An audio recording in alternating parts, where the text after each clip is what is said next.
Perfect. Well, hello. My name is Jada. I will be starting PA school in a week and 2 days, which is super crazy. I've wanted to do it for what seems like forever. I went to NC State for undergrad, and then I will be starting at Campbell. So that is kind of where I'm at, and I'm so excited to be here and to chat with you guys about all things PA related. Yeah, okay.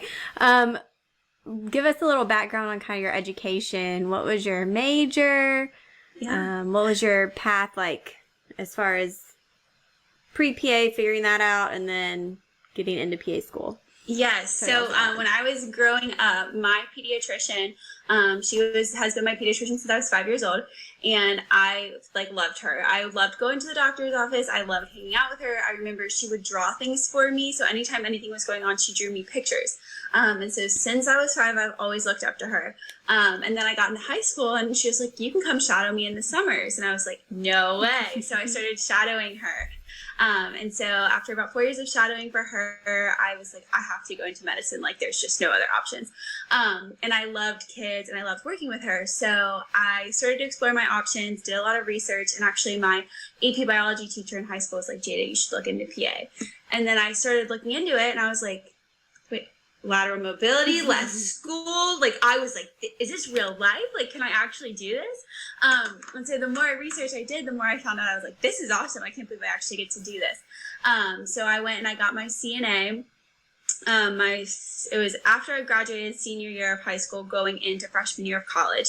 Got my CNA through a local place. I did a 4-week course, and then we had a week of clinicals, and then I went to college. So I didn't work until after my first year of college. And in college, I studied human biology, and I also love nutrition. So I minored in nutrition, and then because I like to keep myself busy, I also minored in psychology because I thought it would be really cool.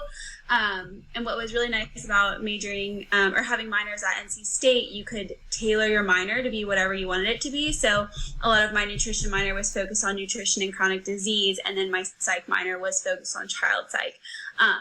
So it's super fun. And then I started working as a CNA in pediatric home health, which I kind of like to call glorified babysitting. I didn't really do much. I didn't really learn much, but I did get to really learn how to connect with patients and connect with families and work in a family dynamic, which is definitely new and something to adjust to. I would say the biggest things that I got to do that I felt like medical was I was changing feeding tubes and feeding and things like that, but nothing too crazy. And then actually that doctor that I love, she ended up opening the first integrative practice in Charlotte, a pediatric integrative practice. And so the one day I was at school, I was actually sitting in my RA training, and I got a call from her, and I was like, oh my gosh, my queen, like the woman that I love and look up to is calling me. I was like, I gotta go. So I walked out of training, and I took her call, and she said, "Hey, I'm opening this practice. Do you want to come be my medical assistant?" And I think I nearly fell over. And so I was like, absolutely. So that summer I worked with her, and it was her and I that started it. And then eventually she got a nurse on board. But it was so cool because I got to see the business side of things. I got to see the patient side of things. I got to run her like really small lab. I got to run that in the back. So it was just really cool, really great experience. Plus I absolutely adore her. So getting to work for someone who has been my mentor my whole life was the most amazing experience. And then the last thing I did was I was like, maybe I should step away from kids for a little bit. I love them. That was really painful, but I was like, no, I want to have as much knowledge as I can before I go to school. So I started in the step-down ICU in a hospital in Charlotte, and that was so much harder than I could ever imagined. I was working with kids who were resilient and got better and were happy. And then I was in the ICU, or the step-down ICU, and that wasn't the case. And I just remember, like, there was one day that there was like 3 codes back to back, and they had us as CNAs, like we were the ones doing compression. So like I was doing compressions on this one woman, and then like I walked out and literally ran to another code. And that was so hard because I was not used to that. And so through that, anytime there was a kid on the floor, like my eyes lit up, like I was just so happy. So I'm going to keep an open mind in school, but I think I'm going to end up with kids. And then I think that's my experience. That's what I did at school. And then at school, we also had a PrePA Club, and I went to that my freshman year, fell in love with it. And then I was the secretary my sophomore year, and then I was the president the last 2 years, and it was wonderful, and I loved it. Oh my gosh. Okay, well, there's a lot to unpack there. Actually, Yes. I love how I just really love how the pediatrician like saw saw your interest in medicine and kind of like helped to nurture that, and I think that's Yes. really cool. I love when my like little patients are super interested. I think it's so cool. Like, I think it was last week I had like a dad, he brought his kids, and I was working on the dad, like freezing works, but his little 6-year-old daughter was so interested. Like, and I could tell she like kind of wanted to look, but like didn't want to say anything. So I was like, come watch. And I mean, she was right there watching, thinking it was so cool. And I'm like, oh, I love that. Like, go do medicine. Yes. And so I think that's really cool that she pursued, like, helped you pursue that, when I feel like a lot of times opportunities are so much harder than that to get, like, where you feel like you're bugging someone all the time, you know? So yeah, how does she feel about you doing PA and not medical school? So it's something I guess. I've worked with a couple of doctors, and I actually babysat for a lot of them, and I have gotten very mixed reviews. The one doctor that I babysat for, she actually told me, she was like, Jada, I will pay for your MCAT. I want you to take the MCAT. You have to go to med school. Like, this isn't an option. And but Dr. Temple, the lady that I had worked with, she was like, absolutely, I think that's wonderful. I think that's a great option. We talked about maybe in the future me working for her. And so she was super supportive, 100% behind me, and it's great about it. But I've definitely heard the backside of, like, and I actually just made a post about this on Instagram, that somebody said to me, like, you're too smart to go to PA school. What are you doing? And I was like, whoa. Like, I have put this PA career on this pedestal for so long, and like, you're saying something negative about it. But through that, I was able to kind of have a conversation of like, well, why do you think that? Like, why do you think I shouldn't be a PA? And their reasons generally weren't things that like upset me. They're like, well, you're never going to be the boss. And I was like, and Yeah. And it was more so like, I like people. I love people. That's a huge reason why I want to go into medicine. So I like the collaboration of it. And that's, everybody kept saying like, you shouldn't do that. And I was like, there's really smart PAs. There's really smart doctors. Your intelligence does not dictate what career you choose. Like, you're going to be the best at your career and not necessarily with what title you have. So it was great when Dr. Temple was super supportive, because I have adored her for so long, but it was definitely hard to hear from other people that were like, you're selling yourself short. No, I'm not. Like, what do you mean? I love this. Yeah. No, I think there'll always be kind of the doubters, or people who really just don't understand kind of the appeal of the profession. Can you explain or tell us, I guess, what your schedule looks like with doing school and work? That's something that I feel like people struggle with a lot, is how do I get my patient care hours while I'm in college? How do I balance everything? Which I think, like, now as a 30-year-old looking back, like, I realize how much time you have in college that you will never have in your life again. Right. But, like, obviously you want to enjoy that time too, and not just be working 24/7. So what did that look like for you? And that's definitely something that I look back on, and I kind of wish I might have done things a little differently. Yeah. Because when I was in school, I was so dedicated to becoming a PA, because I discovered it when I was 14. And like, since I was 14, I was like, this is what I want to do. And so I definitely poured a lot of time into that, because I was really passionate about it. But looking back, I wish I could tell my past self, like, it's okay to relax a little bit. Like, it will be okay. Like, you need to work hard, but I might have taken things a little too far. But my schedule, I actually only worked full time in the summers. Okay. And so when I was working in the summers, I was often working 2 jobs. So my pediatric home health job, I maintained since I got it my freshman year. And I did that on weekends and during like nights. So that was when I was working. In the summers, I was working upwards of like 8 hours a week. But I was happy and I loved it, so I didn't mind it. And then during the school year is when I really focused more so on shadowing and volunteering. And then on breaks, I would go and work a couple of shifts and pick it up, because, you know, for Christmas, you have a whole month. So during that time, I would pick up a couple of shifts. But during the school year, I really focused on getting involved with different things in the area. So I went to NC State, which is in Raleigh. And so I was by Rex Hospital, I was by Duke Hospital Systems, and there were so many opportunities. So I basically went on all of their websites and applied to all of their volunteer positions.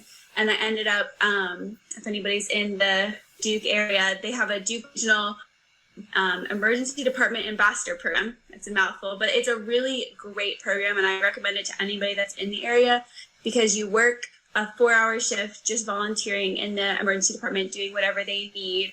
And then it's also coupled with shadowing. So not only can you meet all the providers on the floor that are like, you can come back whenever you want to shadow me, but you also get to pick different floors to shadow on throughout the semester. So there's a mother and baby. We got to go on the life flight.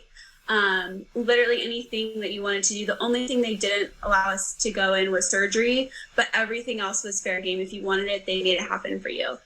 So I did that once a week, and then I shadowed probably once a week, depending on the week. But as far as work goes, I really didn't, because I was like, this is my classes, and I really got to do well in them. But that part of me studying and being a perfectionist in my studies, if any of my friends listen to this, they'll laugh because they know I was crazy. But it was because I felt like I had to be, and I wish I would have realized it's okay to breathe a little bit. Yeah, no, I'm in the same boat. I look back, and there are definitely some things I would change as far as just lightening up a little bit. Yeah. But it's okay. We made it. So when it came time to apply, what was your plan there? Were you thinking, I want to go straight into PA school, or I want to take some time off? Yeah, so like I said, I wanted to be a PA. I found the career when I was 14, and I was so set on it. So I was like, if I can go straight, like, I wanted this for so long, like, I'm ready, like, let's go. And I kind of got to the point where I was working as a CNA where I felt like I wasn't really learning anything new. I was going through the motions, I was doing the same things, and I was learning occasional things, but I felt very centered in, like, I really just wanted to challenge myself, and I wasn't being challenged anymore. So that was a huge thing that I was like, I think I'm ready to start school. And so after I kind of got to that, I was like, I'm going to apply my first cycle, and knowing that it is so competitive. I mean, I had my hopes up to get in, but I also realized that if I didn't, then that was just a sign that I needed to keep working. So I applied my first cycle, and I ended up applying to all the schools in North Carolina, because I'm a homebody, my family's in North Carolina, and I did not want to be away from them. So I ended up only applying to 7 because different things came up with start dates or accreditation status. And, I was applying my junior year. So it was my junior year of college. So I needed it to start the fall after my senior year, the whole timeline of everything. So I couldn't do the January start programs, which eliminated a couple. So I applied to 7, interviewed at 4. Yeah, I interviewed at 4, was denied from 2, and then by the time I had my 5th interview invite, I was already set on Campbell, so I was, thank you, but no thank you, because I had been on all my interviews, and everybody told me to go on all my interviews, and Campbell was actually my second one, and I was accepted, and that was the school I wanted to go to. But my mom and all of the PAs that I talked to were like, go to all of them, but at that point, I was so happy, yeah. I was so sad, I was like, there's no way I'm changing my mind, so I was stuck with Campbell. Oh, that's awesome. Okay, so you applied, got in your first cycle, yes, which is awesome. Were there any red flags on your application, or anything that came up even during interviews that you're like, oh no, I don't want to talk about that? Yeah, I think as far as red flags go, the biggest thing was like my hours. I think that was the thing that people were concerned about the most. I applied with around 1,800, but when you're sitting in an interview with people that have been working for years, I think that was always a concern. I did hear from a couple people, not during my interviews, but when I was talking to them about applying, they're like, you're so young, which I've heard, but I also feel like if you're mature enough and you know that this is what you want to do, I don't think that you should wait just because you like quote unquote should. Yeah. Because I felt like I was ready for it. So I think that was a red flag. And then the other thing that I wasn't expecting to be considered a red flag, sorry, my dogs didn't let me let them out. So okay. I don't keep hearing that. Go ahead. Dog-friendly podcast. Yeah. Dog baby friendly too, so. Oh, yes. My one dog, she'll stay with me. The other one's a puppy, so he wants to go out. But the other red flag that I wasn't expecting was they would pull up my grades, and I did really well in undergrad, and they'd be like, you're not going to get these grades in PA school. And I was like, whoa. Yeah. Well, I mean, I guess, but so that was definitely something that I wasn't expecting to be considered or to look at in a negative light, but it was always like, this is your grades in undergrad, you're not going to be able to get this, like, how do you feel about that? Which is something that I didn't expect to even have to answer. So from that perspective, I think those were my biggest red flags, I would say. But other than that, I felt pretty confident in everything that I applied with. Okay, cool. Was there anything that you felt like made you stand out? I really think my personal statement and my letters of recommendation, I think they were really strong. Because my personal statement was about one of like the most impactful patient experiences that I've had. And I know people usually pick themes, but mine was very just like kind of chronological. I talked about how I fell in love with my pediatrician, and then kind of the experiences that led me to knowing that this is what I want to do. And my personal statement, I wrote a story about one of the girls that I had worked with who had Batten disease. So she was nonverbal, had very limited motor skills. And it was crazy because when I met her, she could kind of communicate in terms of like moving her hands a little bit, or making some mute noises, but because Batten disease is progressive, so it was slowly getting worse. So we knew it was getting to the end of her life, and I was getting ready to go back to school. So I wanted to leave the family with something. And they love decorative plates. I don't know what it was, but they had decorative plates all over their house. So I was like, all right, what can I do? So I spent all this time. I thought that getting like a kit to make a handprint in a plate was going to be really easy. It was not. So I had to get everything from scratch. So I like scratched, got everything, got the paint, got the clay, got everything I needed to mix it. And the parents were away, so they had left. And so I told her, I was like, hey, this is what we're going to do. And I mean, at that point, I don't know what she was comprehending. And so I got the plate and I was like, okay, I'm going to put your hand in it. And she sits with her fists clenched by her chest and she doesn't move them. And when I put her hand on the plate, she opened her hand, which she can't do. Like that was beyond what she was able to do at the time. And I broke down in tears, and it was so powerful to see that and to know that at some extent my level of care had an impact on her. And so I think that was something that was really big, was I had such powerful patient interactions that made me so passionate about this that I think that was very clear. And I think my letters were the same way. They were my not preceptors. My professor wrote one of my bosses wrote another. So they were people that have known me and that have seen me around people. And I think that was what really stood out. Okay, those are all really good, good points. So it's fine.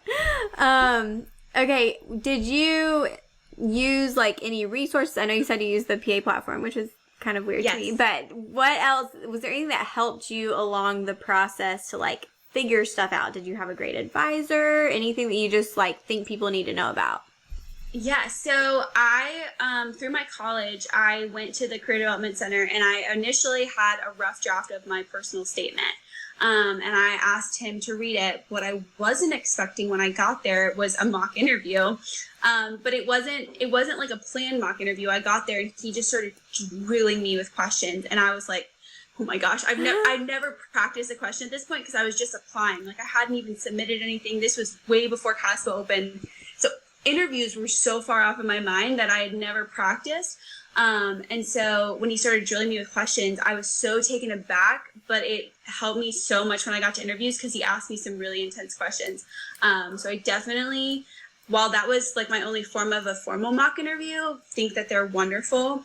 And then after I wrote my personal statement, I used the PA platform and my PA resource. I know you guys worked together on that. So I did that with my personal statement, and the feedback I got was so helpful and so specific and very much, I know that my spelling and grammar is not the best, but it was very content, like how can I change this to make it more impactful, which I think a lot of editing services focus more on the grammar, but this was, you can make this more powerful, this more meaningful, this reach more people if you change it this way or if you reorder it this way. And it was great because it was done in a way that didn't take away my voice, but it also made it more powerful to the reader, if that makes any sense. Yeah, we're not going to write your essay or rewrite it. Yes. But. So I highly cannot recommend more using your services to reread your personal statements, because it was wonderful. Did you, this is a question I see in our Facebook group a lot, come up. Did you have it edited once and feel like that was enough, or did you do the 3-time one? I had it edited once. Okay. And I did feel like it was enough, but I also had a lot of people read it beforehand. So it was like polished and ready when you submitted it. Whenever I submitted it to you guys, I felt very confident in it. I had it edited by just about anybody that would read it. But the caution I do have with that I didn't realize when I was writing it is I had people read it too soon. To the point where like my friends and some of my coworkers that knew me, they were like, well, you didn't talk about this or this experience or this or something that you did here. And so I was very overwhelmed, and I found myself getting very stressed about it because everybody had a different opinion. So if I could go back and write it again, I would write it with what I care about and the content that I wanted, and then have people read it for flow and to make it more powerful or whatever. But not to say, use this experience, don't use this one, because that was very stressful. But yes, when I turned it in, I felt confident in it, and I think the one edit was enough. Okay, well that's what, yeah, they don't understand, like, you can't fit everything in 5,000 characters. It's impossible. Is there anything you would change about your application cycle, like applying to more schools, less schools, just doing something different? I think so. I think I kind of felt the pressure that it was going to be so hard to get in that I only applied to 7 schools, but I also applied to schools that I realized once I got there that I wouldn't have been happy at. And so I wish I would have really taken the time to invest in the schools and invest my time into researching the schools, because I spent so much money on applications to schools that once I got there, I was like, this isn't it for me. So I think from that perspective, I think your school really matters. I've heard both that it's like, oh, you get a license wherever you go, so just like go to get your education.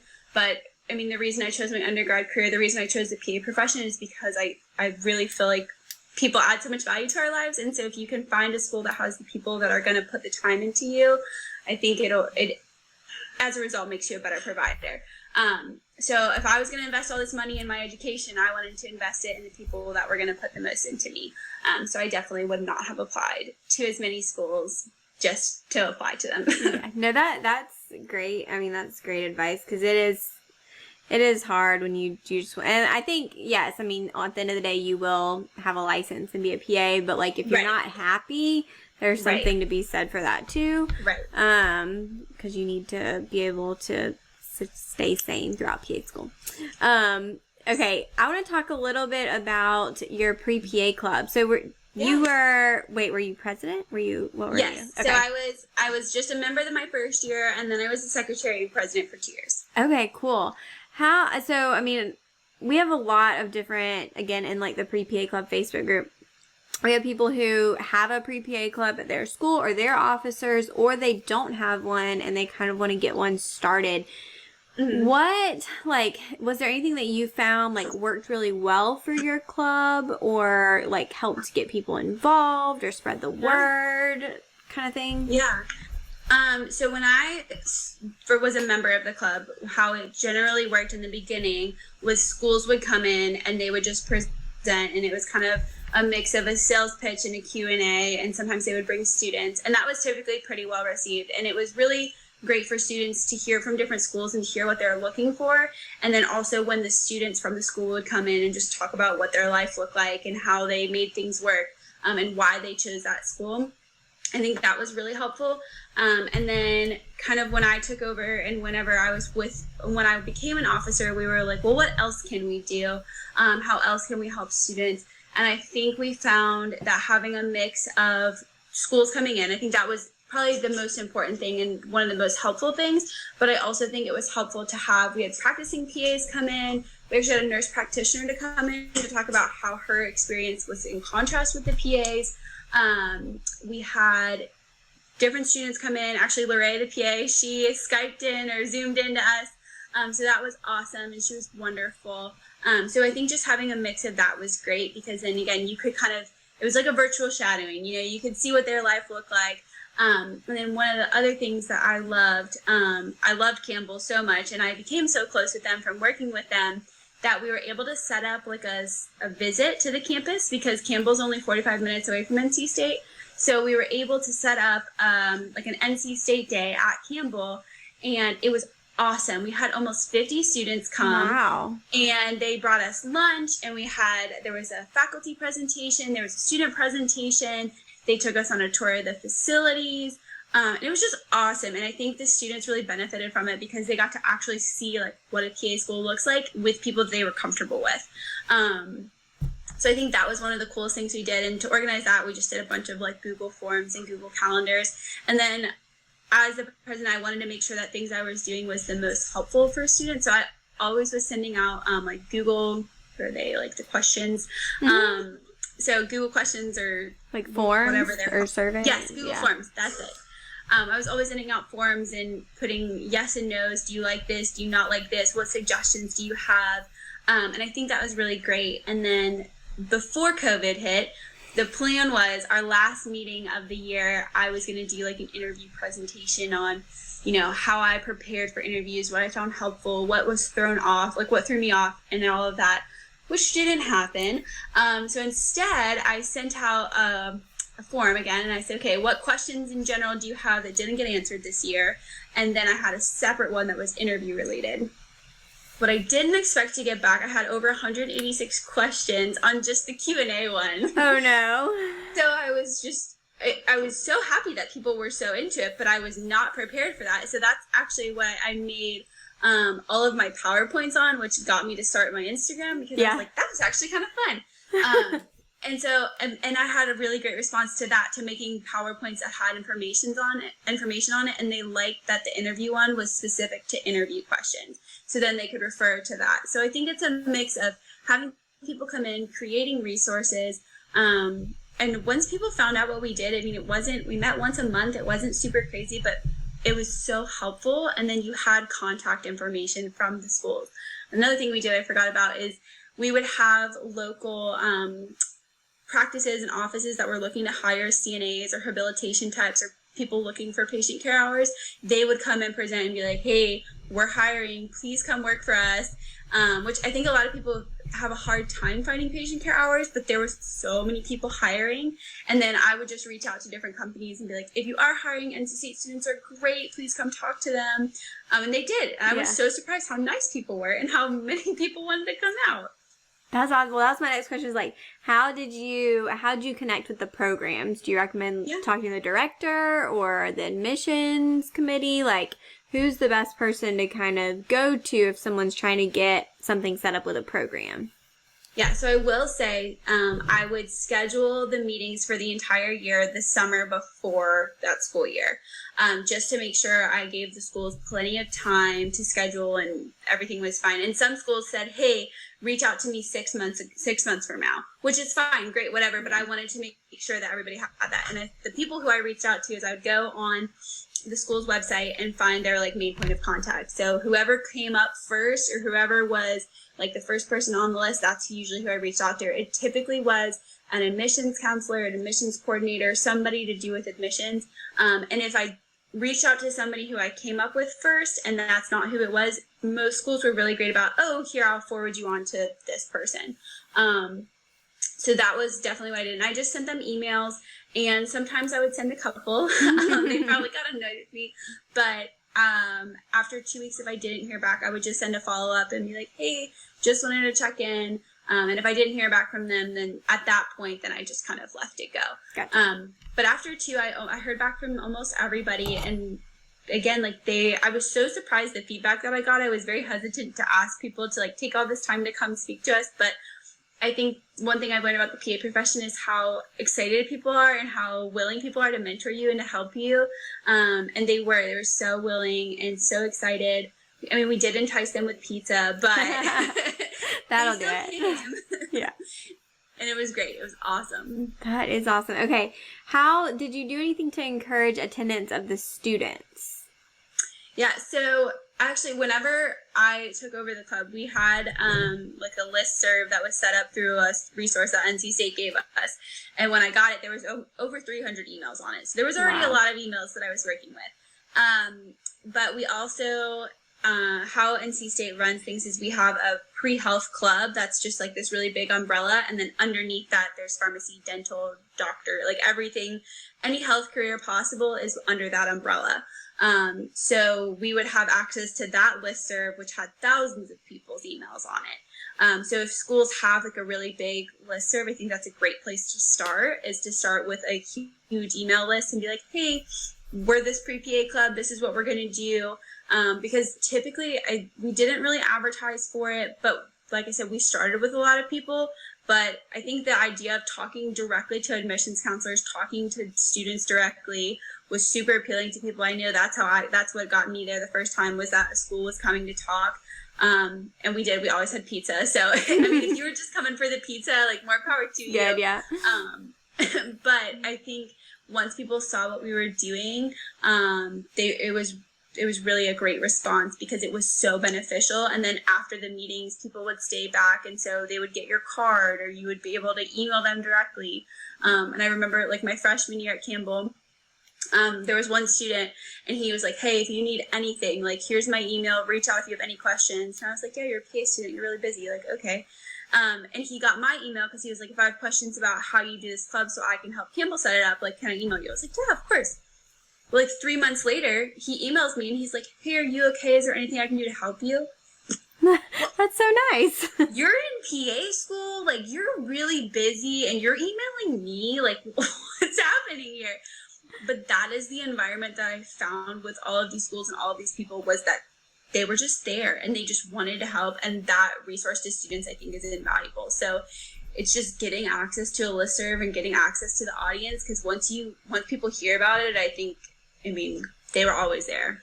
Okay, cool. So, yeah, that's really helpful, because we do hear that a lot, just about kind of the difficulties of getting a club kind of up and running, or figuring out what to do for meetings and all kinds of stuff. So, all right, so you start school in, what'd you say, a week and a half?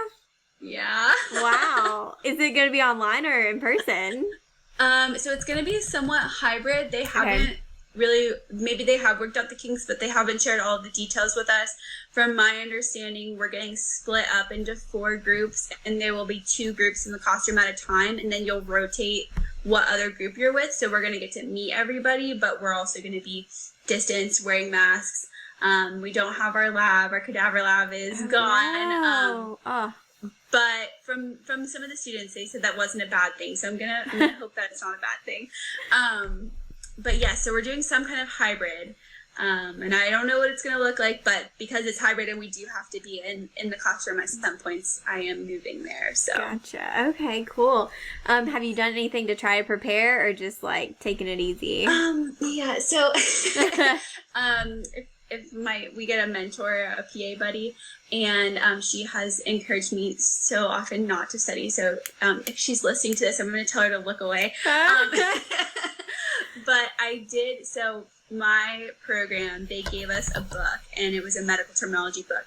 And they told us that we have a quiz on the first day on the medical terminology. So I have been working on that book. I just went through and read it, took a couple like simple notes on it. That's actually, I got an iPad for school, so I was learning how to use the iPad while I was taking notes. My dog is back. Okay, he got the door open. But she was very adamant that I need to take it easy, and it's not the end of the world, and as long as I'm like refreshing myself. So I did that. I also got the Netter coloring book, and I didn't really do that very often. It was more so when I started to kind of feel overwhelmed of how much I was about to learn, and that I felt like I didn't know anything. Like, I would just color a couple pages, and it made me feel like I was productive. Yeah. And then last week, they emailed us a pre-matriculate course. So there's a time management course, and then there's anatomy and physiology course. Cool. That we have. And so I started working on that, but it's all very, very basic stuff. So that even that hasn't been very hard. So I've been trying to take it easy, which is so much easier said than done. Like when I was in the thick of my undergrad, I was like, what I would do to have a break, and now I have a break. I'm like, what I would do to have schoolwork. And I know that in 2 weeks I'm gonna be in PA school. Like, oh my gosh, why didn't I just sleep? Yeah. But I'm fine. No, it'll be good. Some of my my friends, people I've met on social media or done podcasts with, go to Campbell and they love it. So, I mean, I think you're gonna be in a good spot. Why did you choose Campbell? Why was that your like, I have to go there school? I did. I was like, I have to go there, and I had the opportunity with Duke too, and so people were like, what? You gave up Duke for Campbell? Yeah. Oh my gosh, everyone's mouths just dropped. I know. So with Campbell, like I said, my freshman year was my first meeting that I ever went to, and Campbell was there. And they were just so kind, so encouraging, so just wonderful all around. I just felt very at home with them, and I felt like you could feel that how much they wanted you to succeed. And I literally left the meeting and I called my mom. I was like, Mom, I want to go to PA school at Campbell. And she's like, chill out, you just started. Like, you don't know that. I was like, no, seriously, I love them. And then over the years of working with them, I worked with so many schools because they were coming to our meetings. And after working with so many schools, there was nobody like Campbell. There was nobody that cared about us as much as from how I felt about it. And then also working in the emergency department at Duke, that's what I did. I asked all the providers. I was like, hey, tell me about what you think about these PA schools. And I never heard a negative thing about Campbell ever. Every single time I've heard about a Campbell student, Campbell experience, it's always been positive. And the 54 was appealing, that it wasn't super big, but it also wasn't super small. And like I said, when I was struggling with my decision, I was also thinking about ECU because it was so much cheaper. I had professors and students and faculty reaching out to me asking how they could help me, and I wasn't even a student. Like, I was just accepted.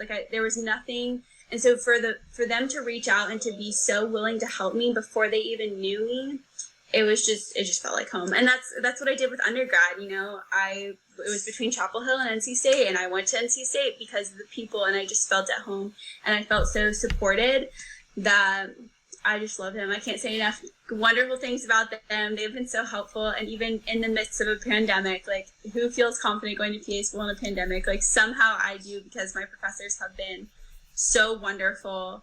And like, we are here for you. We're going to do everything we can. Like, we have your back 100%. And so just the personal relationship and how much they care, I just love them. They're great. Well, I'm sure you'll have a wonderful experience. And if you get to meet the class above you, tell Catherine and Sean that I said hello. Yes, love her. She's wonderful. Yeah, they are great. So, and if you meet Sean's wife, because she's like the most sweetest, nicest person I've ever spoken to. But all right. So, anything else you want to add, or where can we find you and kind of follow along on all your PA so I did. stuff? That's what my quarantine project has been, starting my Instagram to talk about PA things because I love it. So I am on Instagram at JadaMarie.PA, and that's where I've just posted things that I've found helpful, and where I'm going to continue to post all of the good and bad stuff that happens during PA school, because I've found just watching other students go through it and like talking about their daily updates and what their class time looked like and all of the things was really, really helpful to me. So I'm excited to share it and hopefully help somebody else along the way. But yeah, so that's the only place I'm on right now is Instagram. Got it. Well, we'll make sure we put that in the description so everybody can find you. But yes, I'm excited to follow along too. Yeah. And thank you so much for doing this. Yes, thank you for having me. It was so fun.